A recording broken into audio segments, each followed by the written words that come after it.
Hi guys! Magandang araw po sa ating lahat.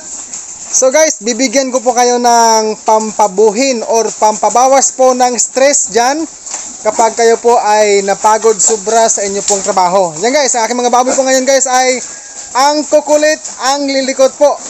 Ayan, so patuloy po silang maliksi, no?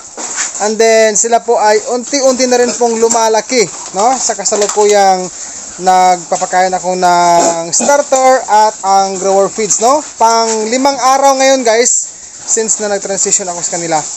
So salamat sa ating Lord na ang akin pong mga baboy ngayon guys ay ganito po ang kanilang itsura, ang kanila pong kalagayan na hindi po sila sakitin, no? Kasama ko po dito pala ang King's Beta Plus Animal Feed Supplement, no?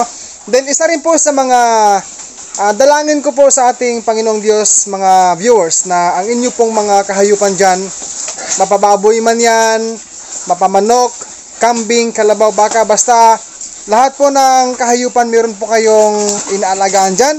Sana po ay nasa mabuting pangangatawan po ang inyong mga hayop dyan. Salamat po sa panonood. Happy farming everyone. God bless po sa ating lahat.